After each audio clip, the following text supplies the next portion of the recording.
TinyWoo has found a crab, one of the new mobs that wants to join Minecraft. Oh, hello there. I'm sure you know of the Minecraft mob votes. It was an annual event where the players could choose one mob to make it into the game by the next update. And it went on for 7 years, until it was eventually cancelled back in 2024 due to massive player dissatisfaction. And over the time that they ran, there were so many amazing mobs that could have made it into the game, but didn't. And I think it's fair to say that the winning mob wasn't always one the whole community agreed on. So today, I want to change that, at least a tiny bit.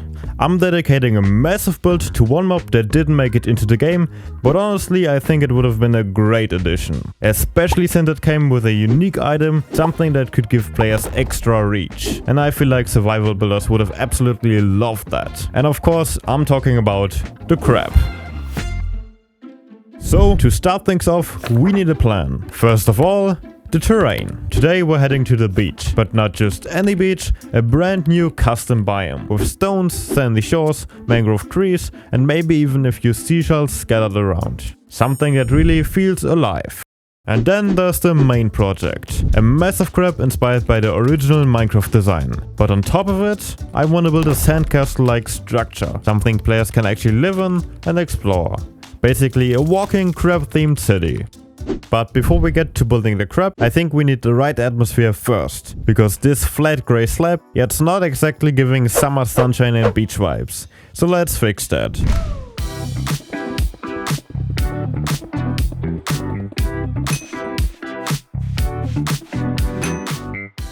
Now we've got some basic terrain. It's nothing crazy yet, mostly just for aesthetic purposes. I'll come back later and turn it into something proper. But for now, we can finally start building. Alright, but where do I even start? You see, shaping organics like these isn't nearly as easy as it looks. In a time-lapse it always seems like I just place a few blocks and suddenly there's a perfect shape. But that's not really how it works. Especially with something like a crab, all those weird curves and proportions, it's actually pretty difficult to get going. So, to make things a little easier for myself, I decided to start with the simplest part, the shell. And even then there are still a lot of shapes you need to get right before it starts looking like anything at all. The key here is just patience. I mean, look at that. Once I carved in all those crab-like details, it finally starts to feel right. Now that the main body is done, it's time to move on to the legs. And yeah, it doesn't exactly get easier from here. I went through quite a few different versions before landing on something I was mostly happy with. I mean, just look at this one. It's really not great. He looks like he's walking around on a bunch of chopsticks. But even after improving the legs, something still felt off. Because we're still missing one very important detail. The claws. And if you look at the Minecraft crab design, you'll notice one claw is way bigger than the other one. So of course I had to include that here as well. Okay, I may have redone the legs one more time. But now, with the claws in place, yeah, now it's finally starting to look like something. Which means it's time for coloring. And for this I've already experimented a bit with the claws, taking inspiration from real crab designs, and honestly it's looking pretty great. So now I just need to carry that same idea across the rest of the body.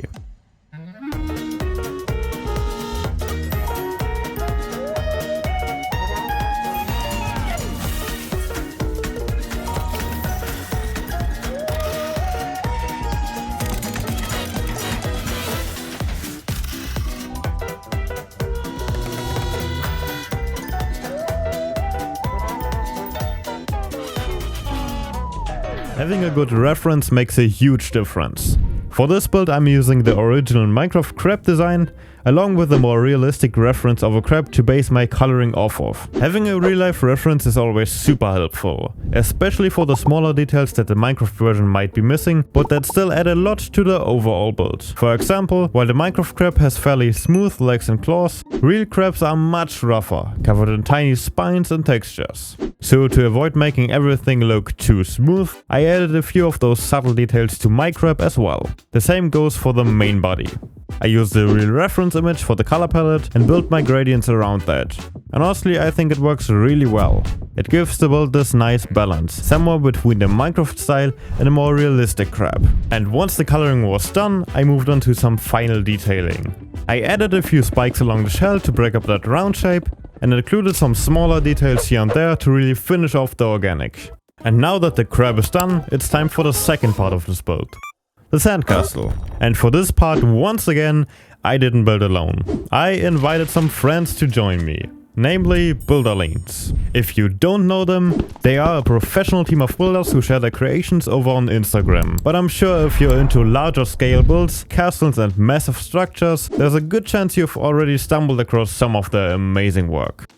But enough about them, let's get back to the build. Now, when you're working on a big project as a team, it usually helps to have a clear plan. You know, a shared vision, something everyone can follow. But as you might have guessed, we didn't have that. Our plan was basically, Yeah, let's just wing it. and well, that's exactly what we did. Was it the smartest approach? Definitely not. But did it work? Surprisingly, yes. Over the next few sessions, with a lot of trial and error, we slowly started putting this castle together. And throughout the entire process, there was one thought we all kept coming back to. Why are we building this on a diagonal?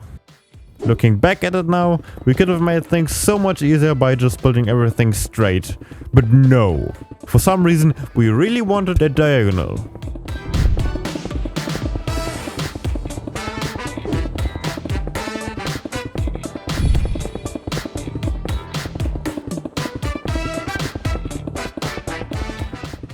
At one point you could really see our sanity slowly fading. And since builds like this take a while, it also meant working pretty late into the night. And as you might know, once the clock ticks past 3 AM, your decisions can get a little questionable. Yeah, I don't think I need to explain this one. So, time to get some sleep and continue on a new day.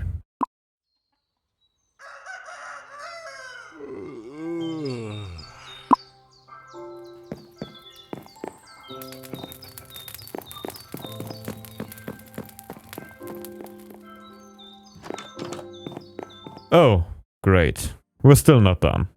Yeah, turns out going to sleep and hoping your build just magically finishes itself overnight doesn't really work. So, time for a big sip of coffee and straight back to work. At this point this project has taken long enough. No more waiting around.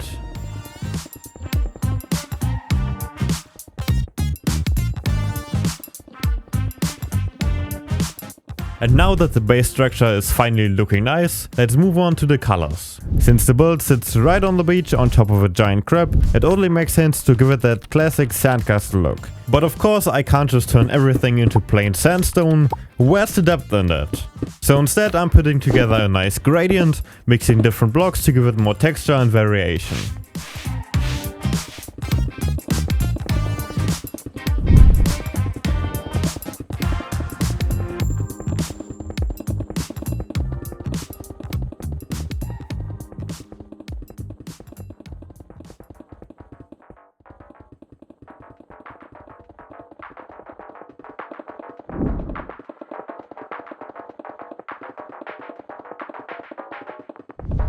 But now, if you're watching this and thinking, I need this in my world like right now, then I've got some good news for you.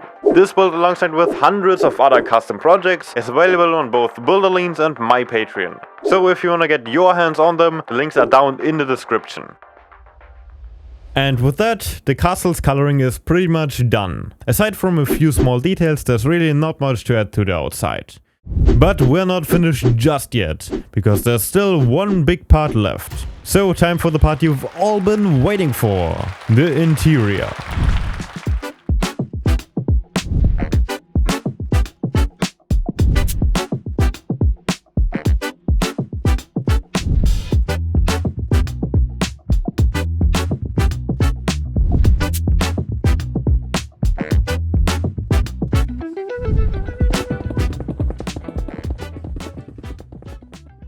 Looks pretty good, doesn't it? All those detailed rooms, they really bring the whole build together. Now we can just step outside and... oh. Well, the build's looking nice, but the rest, not so much. I mean, right now the crab is literally just floating there, like it doesn't even belong in this world. And yeah, we definitely need to fix that. I grabbed the entire build, wiped out the old terrain and started from scratch. This time, instead of a simple beach, I wanted to push things a bit further and turn it into something more interesting. So rather than just sand, this is becoming a small island consisting of layered terrain, scattered rocks, and of course mangrove trees to tie everything together. Something that actually makes the world feel like it belongs here.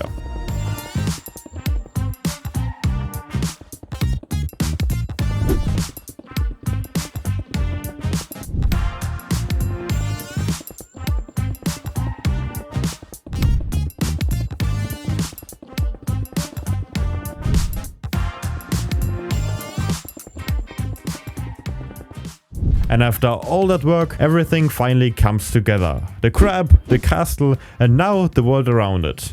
And this is the final result. Crabs. Such weird little creatures. On your journey, you've come across many of them. And they all seem to head to this strange island.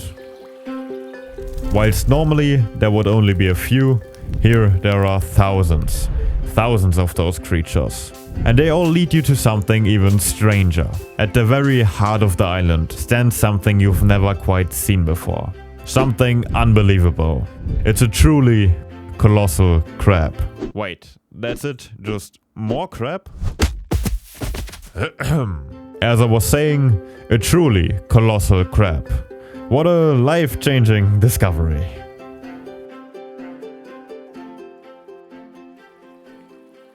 And that's another project done. As always, I hope you enjoyed this video. And if you did, feel free to leave a comment and also check out Builderlanes over on Instagram. And as already mentioned, this build is available on both of our Patreons. So if you want to get access to it, the links are in the description. And now, on to a new project. See you soon!